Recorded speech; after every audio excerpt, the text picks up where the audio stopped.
د موضوع په تړاو د بس لپاره سره د سکایپ له لارې په ژوندۍ بڼه د نړیوالو چارو کارپو عزیز مارج صاحب را سره دی. مارج صاحب تاسو ته ښه راغلاست وایم. آیا د کابل او اسلام آباد ترمنځ خبرو اترو کې د خیبر پښتونخوا د مشرانو ګډون د خبرو بڼه بدلولی شي او د خیبر پښتونخوا خلکو ته د دې خبرو پایله څومره اړینه ده؟ مننه. لومړی تاسو ته حقیقي افغانان ته لیدونکو اورېدونکو سلامونه احترامات وړاندې کوم. علیکم سلام. ګورې په ټوله کې د پاکستان غلطه، البته د پاکستان د چارواکو خصوصا د پوځیانو او د ایسای غلطو پالیسیو، غلطو یعنی بدون د محاسبې نه بعضې کړنې د غیر پروژه اخیستل او هغه په هر ډول د خپلو جیبونو دپاره د خپل د ادارې معیشت دپاره پیسو لپاره پلي کول، دا چې په خپلو وګړو باندې هغه صوبې چې دلته تحت اشغال دي د هغه وګړو باندې او نورو باندې ظلم زیاتی کول، هغوی ته حقوق نه ورکول، ازادي نه ورکول، دیکتاتوري نظام چلول، په سیمه کې هیوادو سره په ځای دې چې ښې اړیکې تامین کړي د بقا د خپل پاکستان د دې لپاره ټولو سره مثلا روابط خرابول، دا باید دې چې پاکستان اوس راګیر شوی دی. پخوا خو یو ابزار ورسره و چې له میراب او منبر نه به استفاده کول د اسلام جهاد او فلان په نوم باندې، اوس هغه هم د دوی پخوا راپورته شوي دي. اوس هم بله چاره نه لري، چون غربي نړۍ هم زیاتې پروژې ورته نه ورکوي ځکه دی ناکام ده، کامیاب نه ده. زیاتره قطر او ترکیې ته ډېر زیات پاملرنه شوې ده، دی هلته هم ورخطا زیات هم بېاعتماده شوی ده. هند سره هم اړیکې نه لري، افغانستان سره، ایران سره چا سره نه لري. دننه هم ورته بلوای جوړې شوي دي. نو په ټوله کې اوس فکر کوي چې راځي اوله لاره به دی چې نظامي یا پوځي ځواک به زیات کړو، مارشاله پروګرام به جوړ کړو، بیا به نو د خلکو په ولو ټکولو کې به نور هم بریا ولرو، قانوني بڼه به ورکړو، یعنې دا ظلم و زیاتی او دیکتاتوري ته به قانوني بڼه ورکړو. اما دې ته فکر نه چې نور هم ولس سره فاصله اخلي، نور هم خلک راپورته کېږي، مشکلات جوړېږي. بلې خوا ته دې لپاره چې د خپل ولس آرام کړي، ځکه دغه ترهګرې ډلې تپلې دوی جوړولې. خپل وزیر دفاع ویل چې موږ درې لسیزې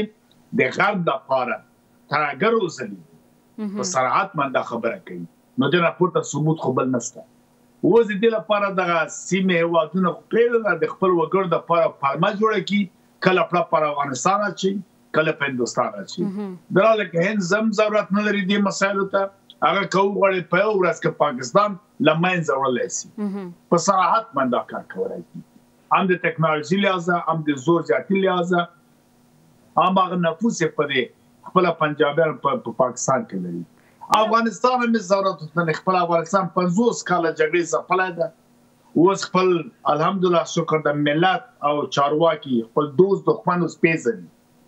اوس پوهېږي چې پاکستان چارواکو سره، ایران سره، تاجکستان سره او نور هېوادو سره په کومه ژبه، په کومه کړنه چلند وکړي. ځکه دا 50 کاله نیابتي جګړې ور ټکول، اوس ګورې هغه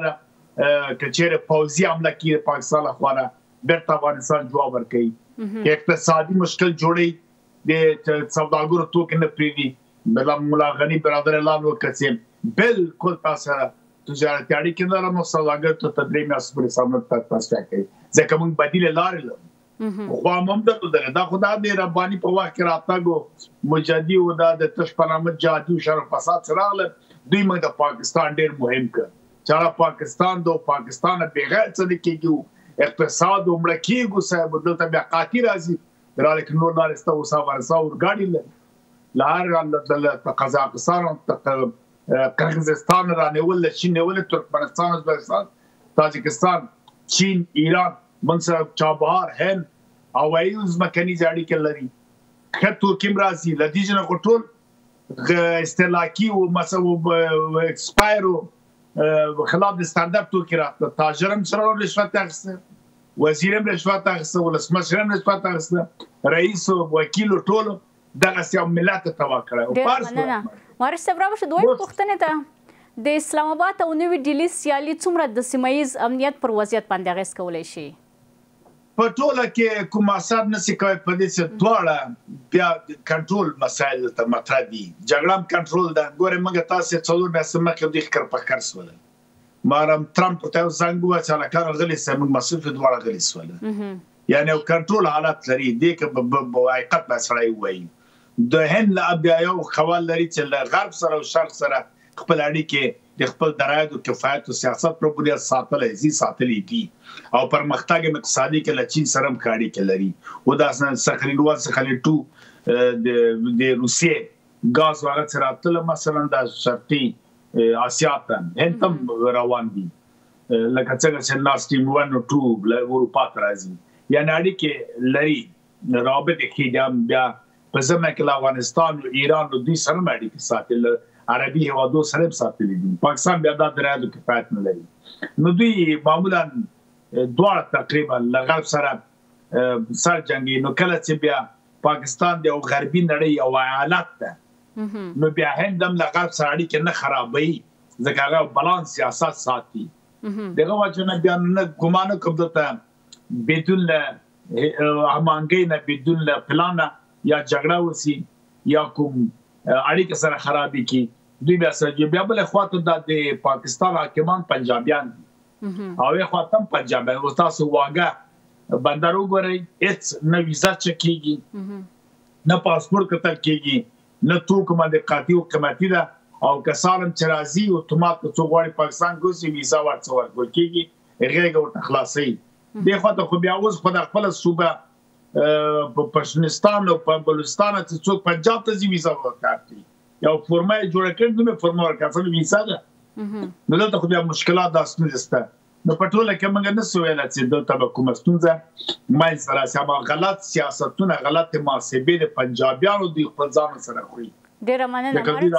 مارک بس مثلا بخنه غوډه اقتصادي محاسبه د نو کړ چې وخت کوم د سیو پیک وسی بیا مسافر کوم مشو افغانستان کې بل اسپوتي دوی په ګټه به کار کوي او دا به د سیمه به ثبات کوي او دغه به د غرب پروژې مختبي ځکه به د جګړو دروازې خلاصي او لغنه معیشت او پیسې به یو بهر کې به سرمایه گذاري او معیشت به ګر خپل ګټ یو خاطوب لري چې په پنجاب کې بیا دوی ټاکو ټوک او جګړه او دانه کې اتنه پښتون بلوچ سره ته بیا نو معیشت ځوان زندگی جوړ کړی دا یا شیم جوړ کړی دا او بیا دغه اوس چې بیا نه پوری چې بیا بقات نه ګوري چې هدا اقل دغه اړو نه او دغه پروژو کمیشن دوی د پاکستان د آینده لپاره کارو کوي مهرباني مولانا مارج صاحب هند ته د امیر خان متقی سفر رښتیا هم د پاکستان پر امنیت باندې اغیز کولی شي او ولې د افغانستان او هند اړیکې د پاکستان د اندېښنو سبب ګرځېدلې دي ګوره دوی خو پاکستان له دې ډاریږي لکه څنګه چې پخواني ولسمشر ډاکټر نجیب خبر کړی و وایي په چیرې دلته مقتدره هند خو مقتدره ده که چیرې افغانستان یو مقتدره هیواد سي نو پاکستان د ځرندې په دوه ډبرو کې وړه کېږي یعنې میده کېږي له منځه ځي دا په دې پی که دغه دوه هیوادونه سره یو ځای شول بیا نو پاکستان نشته دا اوس که دا ترانزیت لاره بنده شوی ده خو نه ایران ته چې تلای شي ځکه هغه خو نه تر هغه سیال ده نو په دغه ترانزیت لاره از مرکزی اسیا او شرقي اروپا دا که بنده شو اي خو ته هند خو نه پرې خپل تولیدي صنعتي هیواد ده او که هغه افغانستان اسیا مرکز الله ده بس هغه چابهار نه بس له ایران سره کاری کړل له چین لارنم کولای شي دا خود ته بیا مشکلات لري نو بنان زه ګومان کوم لا بیا ډېر زیات ډاریږي کله چې یو چارواکي زی خو بیا دوی توقع قطعا نه و یا هیله نو فکر کنه و چې طالب چارواکي و یا د امارت اسلامي او چارواکي هم د پوره د بانو چار وزیر به هندستان سره هند سره به اړیکې جوړي او بیا به ډیپلوماټیک اړیکې د سفارت پر کچه لوړیږي او سوداګري اړیکې هم جوړیږي دوی خو پیږي چې تاسو نو پروتوکول هم سوي دي چې کراکرا بیرته د کوونکو تسهولاتونه جوړول پانګونه کول په افغانستان کې ویزا آزادول پروازونه پراخول الوتکې دغه شان خو کراکرا اوس کې په دې باندې پیږي ځکه دوی نگران دي ورخطا دي کله هند ملامت او کله افغانستان ملامت او کله بیا وایي دواړه ټي ټي پی ته خپل جوړ کړی دي هغه وخت چې طالبان اصلا نه ولته جمهوریت نو ته ټي پی جوړ کړی بیا په 2003 کال کې خو ته ټي پی افغانستان ته لګل 2009 کال کې خپل تا کله عبد الله مسعود لمن زیوړه کې مولا مسعود په وخت ته خپل پروتوکول سره کړو دلته چې راتلل ویل جات راځي اوس خاصن د تنسه کبيان درسي خو جات او فتنه تلري فساد تلري امریکایي په کراچۍ کې امریکایان دي په روسان په کراچۍ او په لاهور کې د وس پرې ویلدو فابریکو کې چینایان په ګوادرو په اسلام آباد کې آیا کفري وادونه نه دي پردي نه دي څه کې تا په وخت دا جادول نه دا نو دا په خپل پاکستان د لوبې سیاستونه غلط کړنې او ظلمونه خپل ملت هم پر پورته کړی گاونډیان هم خپه کړی دي اوس په راګیر ده لار د حل د ټیز څو وخت کم دی را به شو وروستۍ پوښتنې ته که په لنډه توګه ځواب راکوئ څه فکر کوئ آیا د پاکستان د نامنۍ اصلي لاملونه کورني دي یا که بهرنۍ بڼه لري دا دواړه دی ځکه بهرنۍ په دې لري چې دوی بهرني مسیمې هیوادو ته ډېر لاسوهنې کوي او بل دا ده چې دوی له چین سره خلاف دی خپل متحد امریکا او غرب د رابطې جوړ کړې اوس د مجبور ده چې یو څه بیا امنیتي راوړي چې اوس هغه پروتوکول چې کوي چینان پانګونه ولري دا یو عوامل ده بل عوامل د کورنۍ دنه بالکل دا ټول وګړي په شمول د سندیانات هم باز خپل پنجابیان هم ډېر ناراضه دي دا د سیاستونه چې د دوی دا کړنه چې دوی دا دیکتاتوري سیاست و د دوی دا غلا او فساد چې کړه ده حقوقي تر اخره اوس نن سبا نړۍ ورسپرځو تیاریږي او نړۍ ورسپرځ په حق پیژني خو بد پیژني دوست دښمن پیژني کورنۍ او بهرنۍ دښمن پیژني وګوره افغانانو کې څومره جاب تغییر راغلی ده هیڅ څوک بجای بغیر عبدالله خبره چل فریب هیڅ چارواکي نشي کولای کار څوره امکانات نه بل اخر زی مطبع د خپل موبایل را باسي خبره کوي همداسې ایران کې ګوره څوک خاطر غلای خلک او سي مرکزی اسیا کې پنجابیانو پښتانه بلوچستان سندیان کشمیران دی اوس ګوره کشمیر کې ټاکو ټوکا نه کی خلک پیږي بل نه بعد مروي د دولتونه سیاستونه دغه د جزء مقتضیات وخت زمان فرق کوي هر شی په تغییر او تکامل کې دي دا ترسم قانون د څه زړې پدیدې نوی پدیدو ته فضای خالی کوي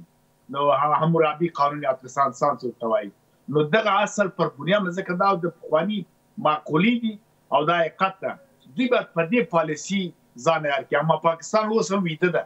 د فرق کې هغه میراب منبر د اوسه جهاد په نوم د اسلام په نوم د مدرسې په نوم د فلاني په نوم اوس هغه هم د افغانستان راغلي ډېره مننه فوزای پنجابي جنگ نه کې ودا مسلمان ده هن سره فکر او چې هغه هندو ده ځکه مسلمان نو بنا د اوس راګیر سوی ده اما کچېره غرب سره کومک ونه کی شاید خرابي تلارسي اما په ټوله کې زمام دا یو ایالت د غربي هوادو د شاید کومک سره کې اما فضل د خدای د څمنګ ورسپول له شر نه